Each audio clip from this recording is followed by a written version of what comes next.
ওরা ডিভোর্স করে দাও, আমি তোমারই বিয়ে করবো। মানে ও বিয়ে করার প্রতিশ্রুতি দেয়। তা আমি বললাম যে কবিতা নামে এক মেয়ে, ওটি নার্স, ওই মেয়ের সাথে নাকি ও বিয়ে করে ফেলছে 1 মাস আগে। ইভেন ও বাড়িতেও নিয়ে আসছে। ওটা তো অ্যাবর্শন করেছে আমার একটা গত বছর রোজা, আর একটা হচ্ছে ডিসেম্বরের 2023 সালে যে ডিসেম্বরের 30 মানে শেষ হইব, ওইটা একটা মানে 6 মাসের মধ্যে 2টা আমার নষ্ট করছে। ওর যে আমার আগে এই মেয়েটার সাথে বলে রিলেশন ছিল, তো ওর সাথে গ্যাপ থাকার মধ্যে আবার আমার সাথে জড়ায়, কিন্তু আবার এর মধ্যে ওর সাথে নাকি আবার বর্নিং হয়েছে। মেয়ের সাথেও করছে, আমার সাথে 2 বছর করছে, কিন্তু এই মেয়ের সাথে 1 বছরের বিয়ে হইতে মানে একসাথে বাসা নিয়ে থাকে নাই, কিন্তু ওদের দেখা সাক্ষাৎ ঘোরাফেরা সবকিছু। মেয়েটাকে এখন বিয়ে করছে ভাইয়া, এই মেয়েটাও কিন্তু ম্যারিড, 8 বছরের সংসার করছে। সেটা যায় না আমার কথা, তুমি সে তারে বাড়িতেও যেতে পারলা, তাহলে আমারে কেন করো না? আমার ডিভোর্সটা তো তুমিই করাইছো, আমারে বিয়ে করে এতদিন কখন রাখলো, আমার বাড়িতে কেন উঠলো না? কিন্তু ওই মেয়েটারও বিয়ে করছে, মানে বিয়ে হয়েছিল 8 বছরের সংসার করে আসছে। এখন আমি চাইতেছি যে প্রতারিত হয়েছি, এটা বিচার চাই, বিচার চাচ্ছেন। আর এখন ওদের বাসায়ও গেছিলাম আমরা, আমাদের খুব খারাপভাবে হ্যারাসমেন্ট করছে, আমাদের গায়েও হাত করছে, ইভেন আমার আম্মা মুরব্বী মানুষ তাকেও করছে।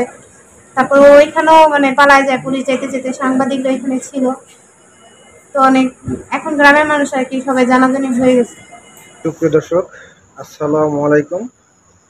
আমি আজ আপনাদেরকে যে তথ্য জানাবো, দেখতে পাচ্ছেন যে আমার সামনে যিনি আছেন একজন ভুক্তভোগী, যাতে পরবর্তীতে এই নারীর মতন অন্য আপনারা না ভোগেন, সেই জন্যই জনসচেতনতার জন্যই আমি তার সাথে একান্ত সাক্ষাৎকার করছি এবং সাক্ষাৎকারটি সরাসরি আপনাদেরকে আমি দেখানোর চেষ্টা করছি।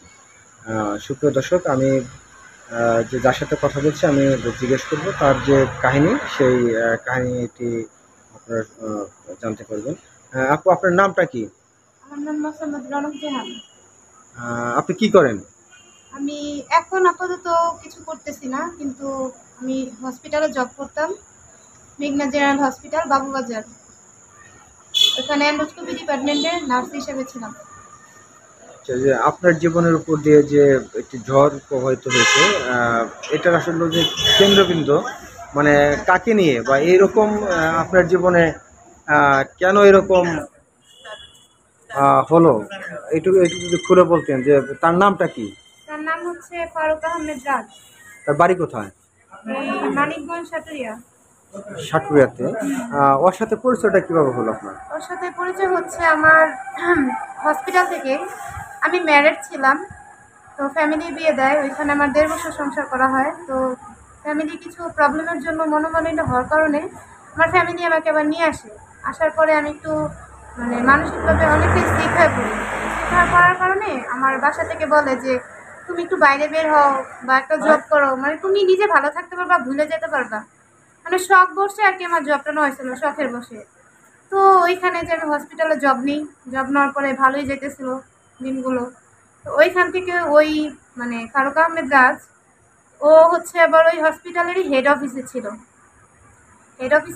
ওইখান থেকে ও আমাকে দেখার পরে আমার নাম্বার, ফেসবুক আইডি এগুলো সব জোগাড় করে। তারপরে নাম্বারে কিছুদিন ফোন দিত, আমি হ্যালো বললে কিছু বলতো না, মানে কোনো রেসপন্স নাই, আমিও আর করতাম না। পরে আবার সে মেসেঞ্জারে আমাকে নক দিল, বিভিন্ন রকম মানে কথা জিজ্ঞেস করতো। একদিন পর ওনার আইডিতে ঢুকে দেখি যে উনি আমাদের হাসপাতালের কিছু লোকের সাথে অ্যাড আছে। তো ভাবলাম হয়তো বা আমাদের হসপিটালেরই কেউ। আমি ওনার ফ্রেন্ড রিকোয়েস্টে অ্যাকসেপ্ট করি। অ্যাকসেপ্ট করার পরে উনি মেসেঞ্জারে মাঝে মধ্যে হাই হ্যালো কেমন আছো টুকটাক কথা বলতো। তো আমিও মাঝে মাঝে টুকটাক কথাবার্তা বলতাম। তারপরে এক সময় আমি ওনারে সব বলি যে আমি এরকম ম্যারেড, এই সেই। পরে উনি বলতেছে যে এইখানে তো শান্তি হবো না, তো ঝুলা থেকে লাভ কি, তুমি ওরা ডিভোর্স করে দাও, আমি তোমারই বিয়ে করবো। মানে ও বিয়ে করার প্রতিশ্রুতি দেয়। তার আমি বললাম আমার ফ্যামিলি থেকে তো এখন ডিভোর্স করবে না, ওনারা সময় নিছে, যাইতেছে যে একটা মীমাংসা করে দিল। ও কোনোভাবে এটা রাজি হইতেছে না, বলতেছে যে না, আমার সাথে তোমার সম্পর্ক, আমি তোমাকে যেতে দিব না, আর তোমার ডিভোর্স তাদের করাই দিতে হবে না, আমি সম্পূর্ণ নিজে দায়িত্ব নিয়ে করাই দিব। তো ওর একটা ভাই আছে এসআই শাহবাগ থানার, ওর বড় ভাই ছিল আমাদের মডেল থানার রানীগঞ্জের। ওর বড় ভাইয়ের মাধ্যমে সদরঘাট যে কোর্ট আছে না, ওইখানে এক উকিলের সাথে মানে ওনাদের অনেক পরিচিত আছে। তো বললো যে আমার ভাইয়ের পরিচিত উকিল আছে, আমি তোমার ডিভোর্সটা করাই দিব। তো ওই নিজের টাকা পয়সা দিয়ে ডিভোর্সটাও দায়িত্ব নিয়ে করা যায়। করানোর পরে যখন আমাদের বিষয়টা হাসপাতালে মানে জানাজানি হয়ে যায় যে আমার সাথে ওর সম্পর্ক, মানে 1 বছর গেল, পরে ও বলতেছে রনক তুমি জবটা ছেড়ে দাও। তারপর আমি ওর কথা শুনি, জবটা ওইখান থেকে ছেড়ে দিই। ছেড়ে দেওয়ার পরে হচ্ছে ছেড়ে দেওয়ার পরে আমি শ্যামলী চলে যাই, কারণ ওর সাথে তো আমার দেখা সাক্ষাৎ করতে হবে, বাসায় থাকলে তো আমি পারবো না। তা আমি ওই শ্যামলীতে জব নিই, ওর জন্য নিয়ে যে ও দূরে চলে যায়। ওইখানে ও যাওয়া আসা করতো, ঘুরতো ফিরতো, এদিক সেদিক নিয়ে যেত, চাঁদপুরও নিয়ে গেছে, ওর ফ্রেন্ডও গেছে আমাদের সাথে, পার ডেজ করে না, মানে যেখানে যেত ওর ফ্রেন্ড অনেক হেল্প করতো ওকে, মানে আমরা 2-3 দিনের জন্য ট্যুরে চলে যেতাম এরকম। তারপর আমি ওরা একদিন বললাম যে এইভাবে তো ঘোরাফেরা করলে তো সমাজ একদিন না একদিন জানতে পারবো, আর এটা তো আল্লাহর কাছে হিসাব দিতে হবে। তুমি যখন আমাকে পছন্দই করো, আমার ডিভোর্স তুমি করালে, তাহলে বিয়েটা করে ফেলো। ও বললো যে হ্যাঁ ঠিক আছে করবো। তো একদিন হুট করেই ও শ্যামলীর বাসাতে ইয়া নিয়ে আসে, হুজুর নিয়ে আসে, ওর 2 বন্ধু সহ, হুজুর নিয়ে আসে। তা আমিও দেখে অবাক হয়ে যাই, কারণ আমাকে কিছু আগে পরে জানাই নাই যে ও এইভাবে হুজুর দিয়ে বিয়ে করবে, আমিও প্রিপারেশন ছিলাম না। আমি ওরা বলি তুমি হুজুর নিয়ে আসছো, আমাকে তো বলবা, তাহলে আমার নেলে দ্বিতীয় বিয়ে, তোমার তো প্রথম, কিছু একটু ইয়া করতাম। বলে যে না, এটা তোমাকে সারপ্রাইজ দিছি, সমস্যা কি, আমরা এখন শরীয়ত মোতাবেক করি যে তোমরা ঘুরতেছি থাকতেছি, এটা যাতে আল্লাহ গুনাহ ইয়া না করে, পরে আমরা যখন ফ্যামিলিগতভাবে করবো তখন আমরা খুব অ্যারেঞ্জ করে করবো, তখন সব কিছু হইব। আমি বলছি আচ্ছা ঠিক আছে। তারপর হুজুর ডেকে কলমা করে আমাকে বিয়ে করে। 2 বছর সেই আদাবর শ্যামলী, আদাবর একে বাসা, পরে আমি ওই আমার যে গার্লস হোস্টেল ওইখান থেকে আমি আর কি বাসা ছেড়ে দিই, কারণ আমি এখন আলাদা বাসা নিব, পরে আলাদা বাসা নেই। তারপর সম্পূর্ণ সব খরচই আমি দিতাম, ও কোনো খরচই দিত না। ও প্রতিদিন অফিস করতো, প্রতিদিনই চলে যেত আমার কাছে। এই 2 বছরের মধ্যে আমি 2বার কনসিভও হই, ও অপারেশন করায়, বলে যে দেখো আমি তো এখনো তোমাকে নিই নেই, তার সবাই এখনো জানে না, শুধু তো আমার বন্ধুরা জানে, আর তো কেউ না, তাহলে আমরা এই জিনিসটা এখন না, আমরা পরে নিব, যা তুমি ইয়া করে ফেলো। তোর কথা শুনতাম, যা কথা তাই করছি। পরে অনেক দিন হয়ে যায়, 2 বছর হয়ে গেল, পরে আমি বললাম কি আমার না এখানে জবটা করতে ভালো লাগতেছে না, তোমার সাথেও ঠিকঠাক ভাবে ইয়া তোমার আসতে অনেক কষ্ট হয়ে যায়, তাহলে আমি ওইখানে জব নিয়ে চলে যাই। তারপরে আমি কিছুদিন হোস্টেলে থাকলাম, পরে হচ্ছে আমরা আবার ওইখানে বাসা নিব। পরেও বললো তুমি যদি আবার ওই তোমার বাসার কাছে যাও, তখন তো তোমার বাসা থেকে তোমার হোস্টেলে থাকতে দিবে না, তখন তোমাকে বলবো যে তুমি বাসা থেকে ডিউটি করো। আমি বললাম ঠিক আছে সমস্যা নেই, তাহলে আমি হোস্টেলে থাকবো, আমাদের সপ্তাহে সপ্তাহে দেখা হবে। পরে আমরা সুযোগ বুঝে বাসা নিই। পরে বলছে আচ্ছা ঠিক আছে। তারপরও আমি আবার যে সলিমুল্লাহ মেডিকেল কলেজের সাথে যে আল আরাফাত হসপিটাল, ওইখানে জব নিই। নেওয়ার পরে মানে ওর হাসপাতাল আমার হাসপাতাল খুব বেশি দূরত্ব না, 3 মিনিট লাগে। পরে আমি সপ্তাহে সপ্তাহে রুমে যেতাম, ও যে রুম ফ্ল্যাটটা দিছিল বস, মানে 2-3 দিন 4 দিনও আমি রুমে থাকতাম, আমাকে তালাবদ্ধ করে রাখতো। আবার আমরা দূরে দূরে ট্যুরে চলে যেতাম, ওর বিভিন্ন ফ্রেন্ডদের বাসা, ওর মানে অনেক জায়গায় নিয়ে গেছে। তারপরে কিছুদিন মানে 6 মাস যাবত দেখি ও একটু ইগনোর করতেছে আমার। তবে ওর ফ্রেন্ডদের বলি যে ভাইয়া ওর কি হয়েছে বলেন তো, আমাকে এমন ইগনোর করতেছে কেন, আর ও কি কারোর সাথে রিলেশনে গেছে, মানে আমার এমন একটা সন্দেহ হয়েছে। তো ও ভাইয়ারা বলতেছে না রে বোকা, এরকম কিছু হলে তো আমি তোমাকে জানাইতাম, এরকম কিছু না। পরে বলতেছি আচ্ছা ঠিক আছে, ওরে জিজ্ঞেস করলেও আমার সাথে রাগারাগি করতো, আবার আমি নিজে থেকে সরি বলতাম, আচ্ছা ঠিক আছে আমি মানুষের কথা বিশ্বাস করি না। বলে যে মানুষ তোমাকে ভুলভাল কথা বলে আমাদের সম্পর্ক নষ্ট করার জন্য, আমাকে ফাঁসানোর জন্য, তুমি কেন বিশ্বাস করো? তা আমি ওর কথা বিশ্বাস করতাম অন্ধের মতো। তারপরে হচ্ছে এই গত মাসের মে মাসের 19 তারিখে আমার কাছে একটা ফোন আসে, এসে বলতেছে যে কবিতা নামে একটা মেয়ে ওই মেঘনা হসপিটাল, আমি যার পরে মেয়েটা নাকি জয়েন করে, ওই মেয়েটাকে আমি কখনো দেখিও নাই, জানিও না, যে কবিতা নামে এক মেয়ে ওটি নার্স, ওই মেয়ের সাথে নাকি ও বিয়ে করে ফেলছে 1 মাস আগে, ইভেন ও বাড়িতেও নিয়ে আসছে।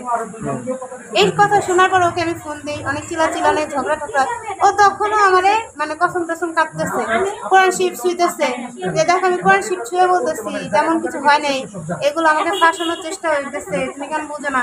আমি ওর সাথে আর কিছু বলি না, ওই সময়টা আবার আমি বাসায় ছিলাম, তো আমি যে কান্নাকাটি করছি চিল্লাচিল্লি করছি এগুলো তো বাসার মানুষ জেনে যায়।